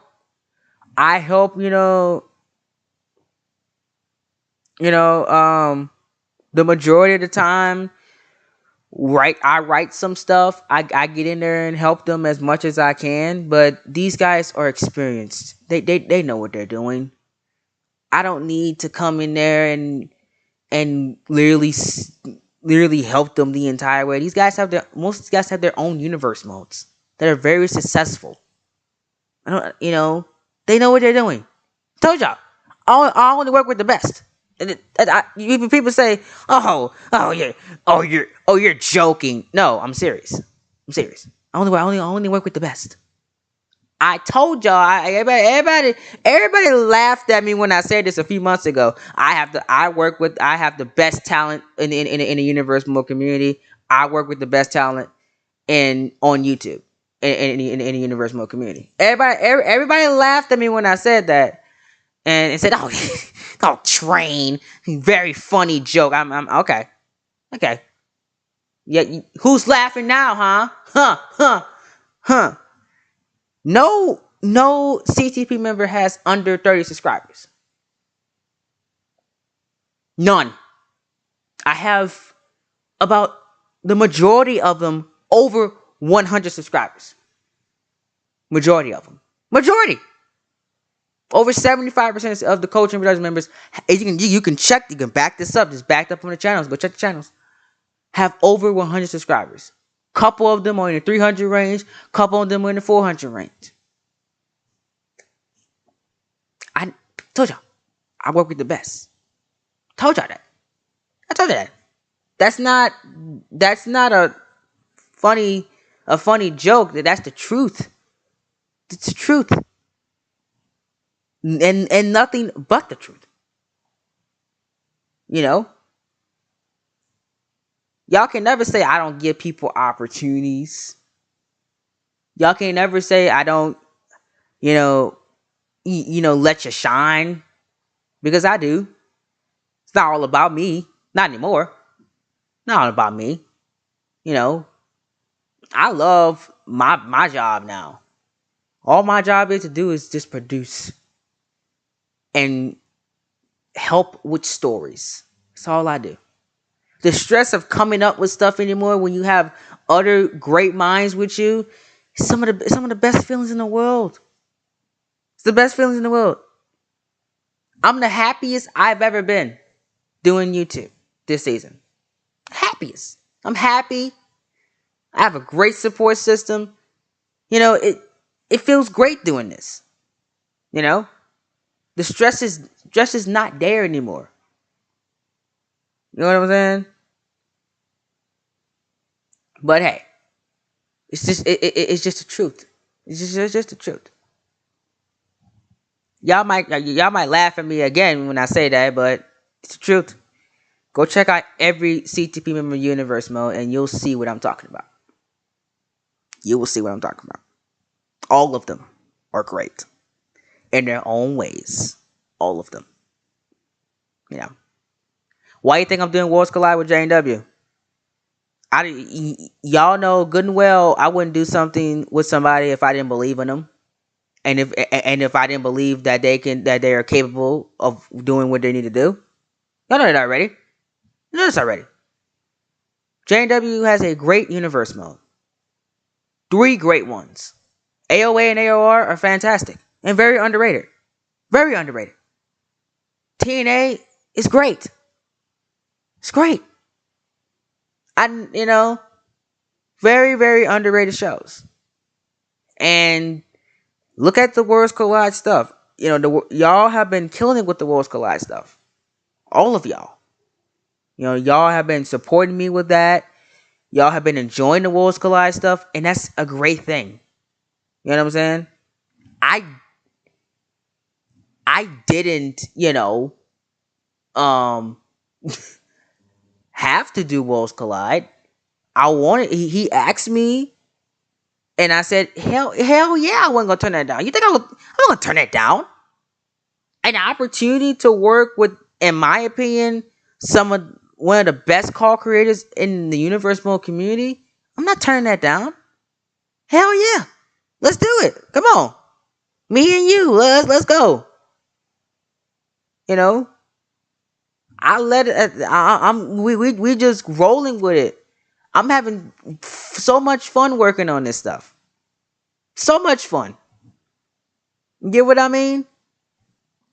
So hey, look. Like I said, Malik says Extreme Rules is coming soon, and he got me on his main event show. I'm like everywhere. I'm helping Expert get his stuff together. If you ask and I got the time, I will do it.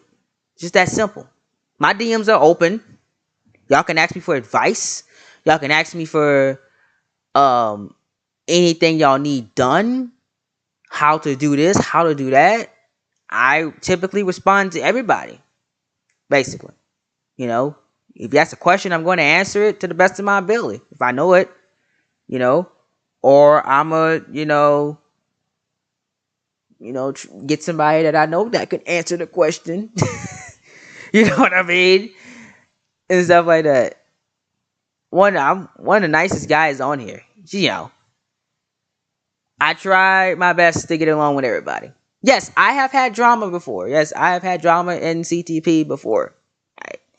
Every group has their drama. But my drama, it started on some crazy, on some stupid stuff most of the time anyway, and it gets handled behind the scenes. I never have to take this to my channel. That's none of your business. Like, honestly, I don't have to come on my channel and talk about this. We handle that behind the scenes. Sometimes y'all don't even know drama happened because you're not supposed to. A good runner of a company handles stuff outside of the public eye. And that's what I do. I've had plenty of issues in my Discord server. I've had plenty of issues in Twitter chats, Twitter DMs. Yes, there's been plenty of issues. But I've never have had to come on here on the public circle and handle my drama like this. CTP wise. Now, yes, have I made mistakes in the past? Absolutely. I regret making some videos. I do. I do. Regret making some videos. Y'all, if you know me, you know the videos I regret making. You know the videos I regret making. Some drama I have in my personal life I have taken to the internet. I regret all of those. Never again. Because I've learned you handle stuff outside the public eye. You don't handle stuff. You don't tell everybody your business. Not everybody's supposed to know your business anyway. Only a select few know the majority of my business. People I trust. People I know that they're not gonna go behind my back and say something if I tell them something. And that's all the CCTP members. They're not gonna go behind my back if I tell them something. They're gonna tell this person and that person. That's not gonna happen. They don't do that. We don't do that. I never do that. If you tell me something in a DM,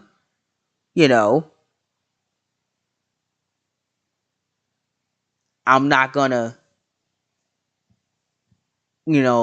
say it out loud in the public or expose you. I don't know. I don't have time for that. I see it every day. Look at like I'm looking at this Too Hype drama, which I'm probably gonna cover for Deshaun.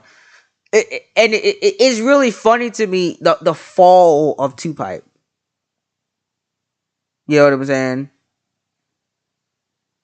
And stuff like that.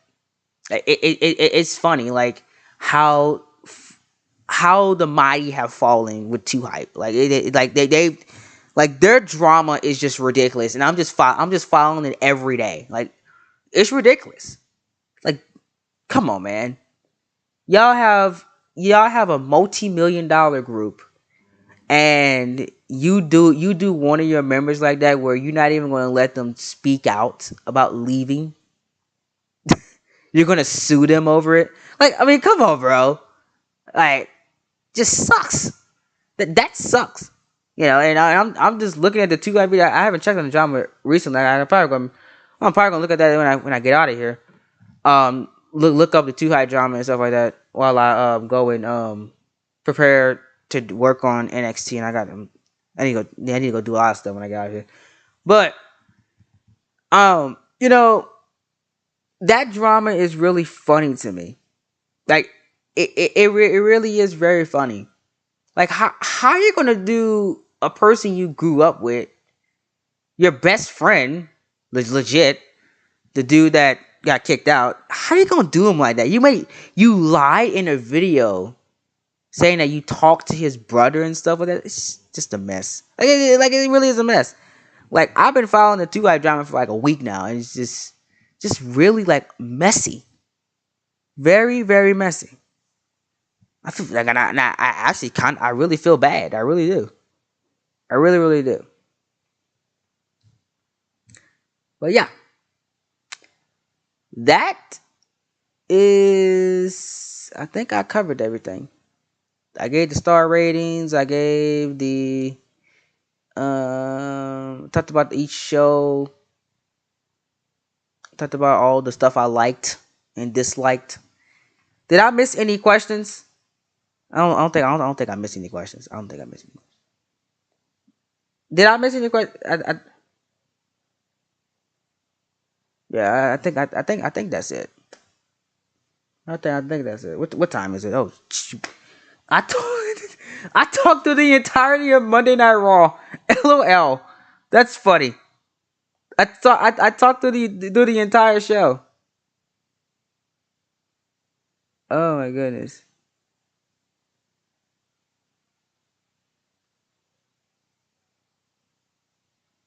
Goodness me. Wow.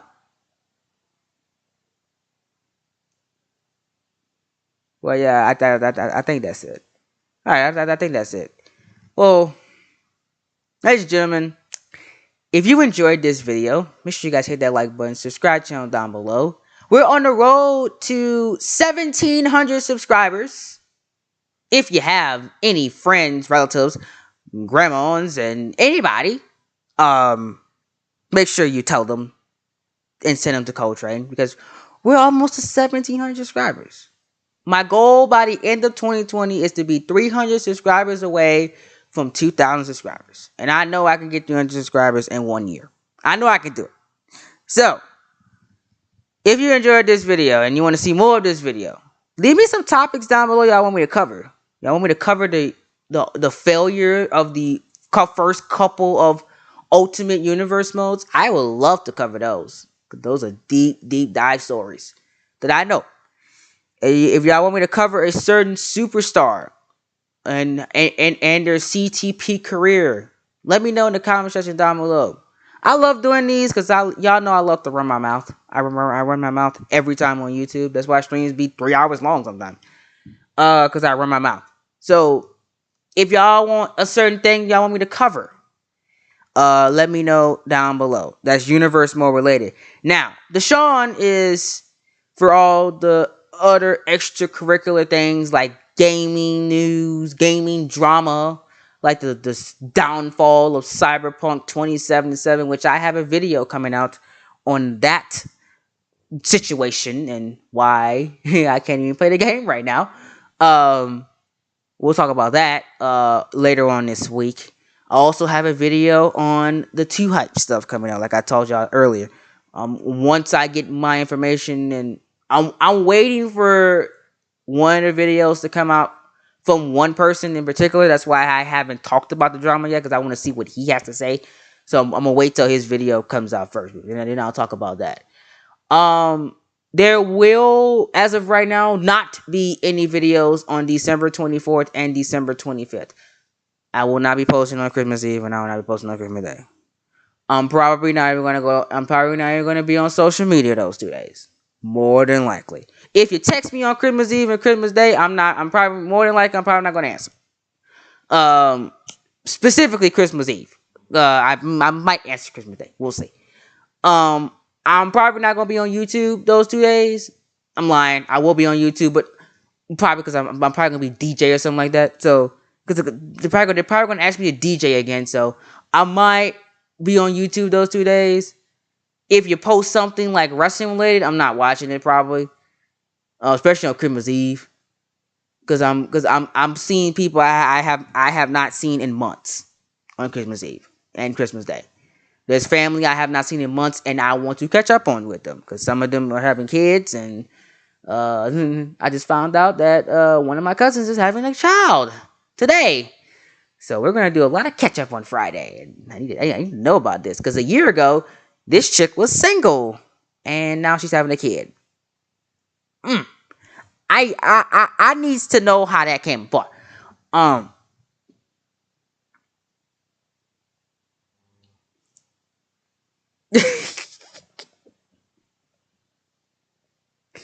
That's the T. That's the T right there. That's the T. So hold on. So we'll talk about that. I'm gonna talk about that with them on Friday. So yeah, I'm gonna probably be on social media, say all my Merry Christmases on Instagram, Snapchat, Discord, tell all my CTP members Merry Christmas, tell some people in text messages Merry Christmas, and that's about it. I'm gonna be really just be enjoying myself on Christmas Eve and Christmas Day, like I always do, like I do it every year, and not be on social media that much. But we'll see. We'll see. But as of right now, there will be no videos. The plan is to hopefully get a Monday Night Raw episode out in the next 2 days, but I'm not gonna make any promises. I'm not gonna make any promises with y'all. We'll see. We will see. Right now, Raw is looking very good, but the person that's making stuff, he's kind of busy right now, and I'm not gonna rush him because he got other things to do, and I got other things to do too. So we'll see. I'm gonna try to get Raw in the next 2 days. I ain't gonna make no promises. It might be after Christmas, but I'm not gonna make any promises to y'all. Just check my community tab on Twitter. I'll let y'all know if Raw comes out. It might not. And then again, because he's off, so he might have time to do the stuff and stuff like that. But hey, we'll see. See how everything goes. But that's about it. Um, as for New Year's, like we always do, I will have an exclusive video or exclusive podcast I'm making tomorrow on New Year, on 2020 as a whole. For me personally, we'll talk about the YouTube, personal life. That's going to be a Train Talks exclusive. That will not be posted on YouTube. So if you want to know more about me personally, that will be recorded tomorrow. So you will see that, and I'm going to schedule it for New Year's Eve. It's going to come out New Year's Eve at noon. I'm going to record it tomorrow, though. So it's probably going to be about maybe an hour and a half long. I'm going to talk a lot about a lot of stuff. A lot of stuff that happened in 2020. You know, despite coronavirus or whatever and all that stuff like that, there's been more stuff that happened to me personally in 2020. So we'll talk about all of that in that Anchor podcast. Like we always do, we'll come on here and talk goals for New Year's Eve, like that New Year's Eve night. Yeah, we always do that Happy New Year stream at midnight every year, like I've done for the last 4 years. We'll talk about that. When I'll be here on New Year's Eve night and into New Year's Day, like we always are, at midnight my time. That's Central Time. I know some of y'all are Eastern Time, so it might not be 2021 for some people on the West Coast, but when it's 2021 for me, I will be on here and we'll talk about the goals I'm gonna have. Things in the next 10 months are going to be very, very, very, very different. And I have a lot to talk about in that video. There will be changes to how things are made. Changes to how when content coming out. Because college is coming up very, very quickly. And I need to talk to you guys about that current dilemma.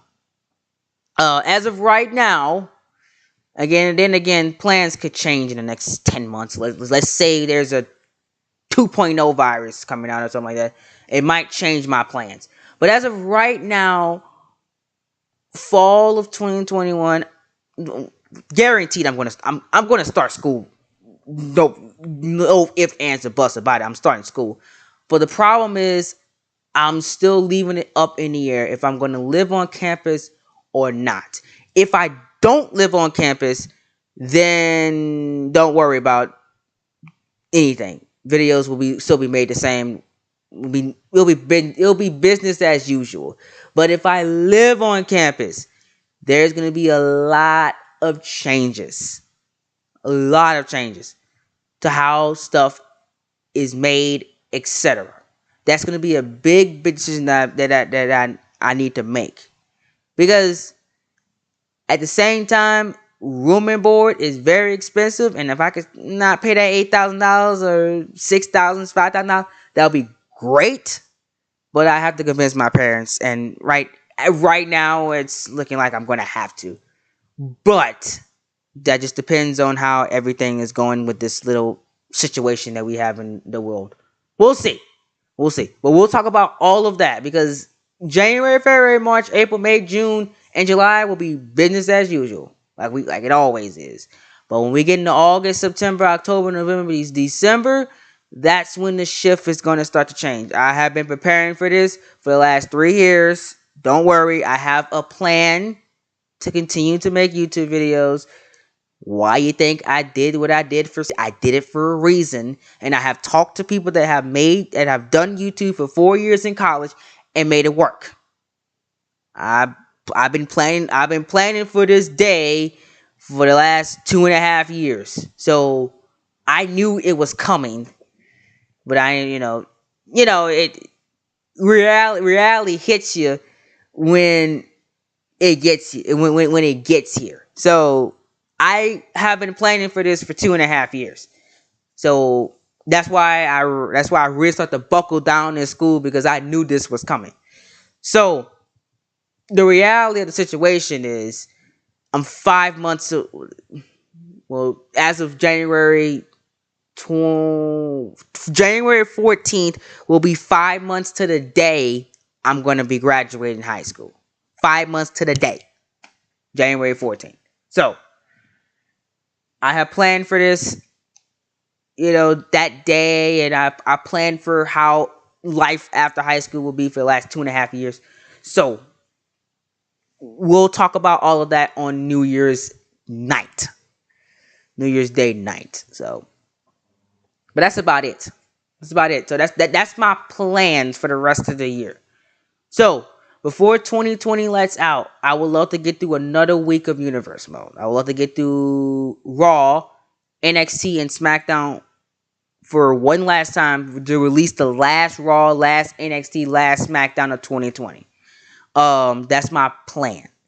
But I might not live up to that. Only time will tell. But other than that,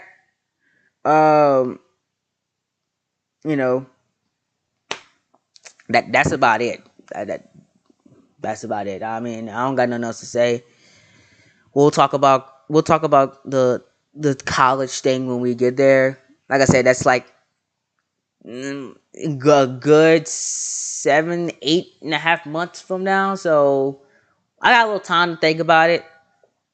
Cause like look at me. Yeah, cause like I said, it's just something that's been on my mind for 2.5 years. So yeah. Now it's starting to hear. I'm starting to get sleepy now. Jesus Christ. All right. Remember to be phenomenal, be forgotten. Hashtag #TrainThe2k. We're on the road to 1,700. That's our current goal. And I will see you guys in my next video. Yeah, I don't think I missed anything. All right, I'm gone. Let's go. Okay, let me see.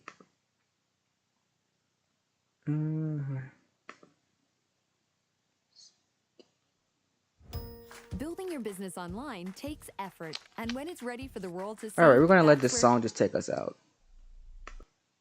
All right, we're gonna let this just take us out. Oh, wait, that's the wrong one. Oh, you ruined my intro. There it is. Ha! All right, here we go. We're gonna just let this take us out. All right, I'll see y'all later, man.